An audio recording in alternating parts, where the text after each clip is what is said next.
Welcome to Fight News Now. It's John Pollock along with John Ramdeen and Robin Black. We are going to be discussing the state of New York today.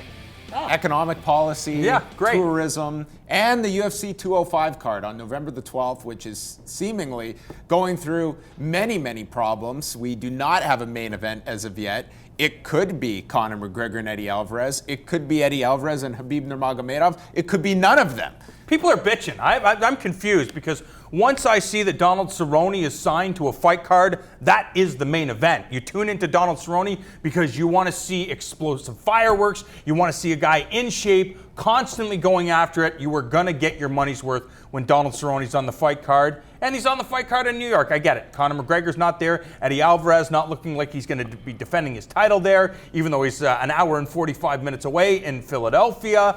But come on, there's a bunch of great All due cards. respect, John, you're crazy if you think that can headline. No, I know. I Madison understand. Square Garden. I understand. This is how you got to do it. You got to sit yourself down and say, oh, cool. The welterweight champion of the world, Tyron Woodley, insane striking, fantastic wrestling, super explosive athlete against one of the greatest traditional martial artists turned mixed martial artists alive. But that's not official yet. No, but that's the main event. That's our main event. Yeah, I like it. I'm pumped for that. Now, if they add something on top of that, and that becomes my co-main event, I'm already pumped for that. So that's the way I'm looking at it. If Tyron Woodley versus Stephen Wonderboy Thompson is the main event of UFC 205, I'm super pumped for that. If there's something even more than that, well, then I'm just going to start throwing up out of it. I think one of the reasons why is because we've seen in the past, once the UFC goes into a new market for the very first time, there's going to be a sellout in Madison Square Garden because the MMA fans from the area, New Jersey, Connecticut, and New York, they're going to go. They're going to go to the show. Can they continue to do this? Can they have fighters that aren't big draws on the card and continue to pack the venue? Of course not. And will UFC 205, will there be a whole bunch of pay-per-views sold for this event? Not if you don't have Conor McGregor on the card, but that's just the state of things. We've seen once Ronda Rousey's out of the picture, Conor McGregor's on the sidelines right now.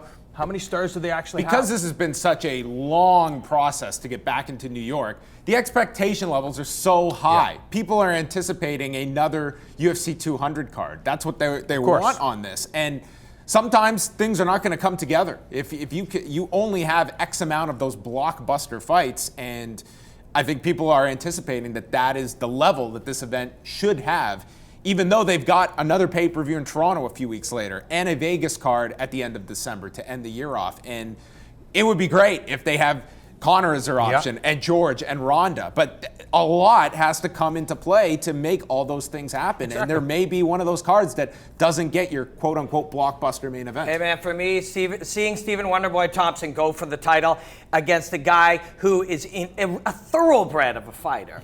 And he's the one who has to solve Wonderboy. And he's got a coach that can do it, and he's got the athletic ability and the mind to do it. That's a great fight. I love it.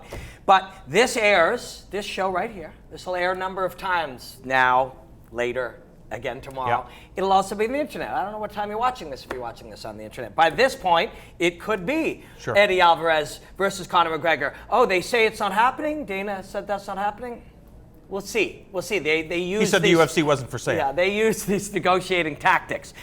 If it is not happening, hey man, that's cool. You know what UFC 206 is? That's in Toronto. Eddie Alvarez in Toronto, sign me up for that. When you look at the fact that this is all playing itself out publicly, involving Dana White and Khabib Nurmagomedov, I mean, how much of this do you really put in? Like, we joke now about Dana White public statements. I mean, how much currency does his public comments really mean? No, probably nothing to you and nothing to me and Robin, because we've seen it time and time again. But for these casual fans that only tune in when there's a big announcement, they still buy into it because look at, hey, Dana White this is a guy that created mixed martial arts, according to the MMA masses, this casual fan base. And then he ended up selling the organization that he bought for $2 million for $4 billion. So you can see how people would believe Dana White because he's essentially created something out of nothing. But yes, for the hardcore fans, they don't buy it. But those same fans, they are very, very difficult to please. I'm one of those fans. So they need to do something absolutely humongous in order for us to get excited You're about it. so crazy, though, when you really think about it. It's like we're so difficult to please, and yet we'll watch every single one of them. So, like, what are we even talking about? Well, oh, is it true? Is it not true? Oh, it better be a big. We're going to watch it. Yeah, we are. Oh, who's the main event? I don't know what's going to happen. What happened? Connor's. We're going to watch it. We're marks. We watch every single one of them, and we debate it, and in doing so, in debating it, we get other people talking about it. I mean, it's literally aimed at us. It's literally aimed at people like us and people like our viewers to have a freak out for a little bit. And by the time the smoke clears, we watch it no matter what. Of the fights that have been announced, they did make 5 fights official thus far. What is standing out to you thus far that has been announced, maybe in addition to Donald Cerrone and Kelvin Gastelum? Again, I think that's a sensational fight, but what I look at for this card in New York right now, I know there's a rumor of Chris Weidman being on the card, Woodley and Stephen Thompson being possibly the headliner or co-headliner. I look at the entire body of work. You have Frankie Edgar, one of the greatest fighters ever in the sport, taking on the uber tough Jeremy Stephens, who's gonna be moving forward. He's not gonna be afraid of Frankie Edgar. Is he gonna win this fight? Hell no. Maybe not. Who knows? But Frankie Edgar. I'm telling him you said that. Again, Jeremy Stephens, very intelligent guy, going to have a great game plan. Eric Del Fiero knows what he's doing. Same with Dominic Cruz, his training partner. So I know Jeremy Stephens is going to come in ready to face the best Frankie Edgar. So we're going to have a hell of a fight in that matchup, as well as Donald Cerrone, as well as Tyron Woodley, and some of the other fights. Again, Tim Boetsch, this is a guy that comes to entertain. You have Rafael Natal, who's from New York, so you can understand why the UFC has put a number of these fights together. Is Kennedy Rashad Evans official that's yet? still on Because there, right? that's rumored that that's going to happen as well. It's an interesting fight. Weidman, I want to see back. Weidman's one of the great fighters of this era, but he also had surgery, so you want to make sure he's in shape. But Weidman versus Yoel Romero, man, there's some great fights on this. I get it. The blockbuster thing, the thing that ESPN will get the extra people in, and the big fights that will get the mainstream audience talking about the big stars. Sure, you need that from a business standpoint, but from a hanging out on your couch, drinking beers, watching fights standpoint, I'm down with this. Regardless if Conor McGregor fights on this card or not, what do you see as the most viable fight for him? One that is, whatever fight it is, it's going to be a big fight, but what do you see as the best option? Is it Eddie Alvarez? Is it Jose Aldo? I mean, he wants to be a 2-division champion. If he wants to do what nobody's ever done before and hold 2 UFC titles at the same time, yes, it would be Eddie Alvarez. Is Eddie Alvarez the guy that captures everybody's imagination? He doesn't talk a lot of smack. As he talked to Robin before, and he goes, I don't fight the way that I used to.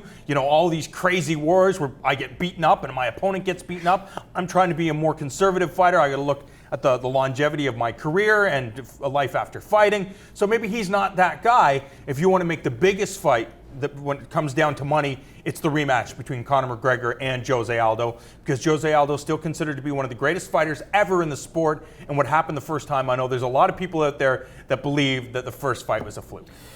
Well, I think you got McGregor versus Alvarez is the fight that I want. And the only thing better than McGregor versus Alvarez at UFC 205 in New York is McGregor versus Alvarez at UFC 206 here in Toronto. You guys can come in, you can take over the whole studio. You can, we'll get you sandwiches. Just come here and fight. I don't know if you should hold your breath on that one for Toronto. We will find out. But we are going to be back on Saturday night with our 1-hour preview show going over the card from Brazil this weekend, headlined by Chris Cyborg Justino taking on Lena Landsberg. And if you're in Canada, we will be presenting the live prelims on Saturday night.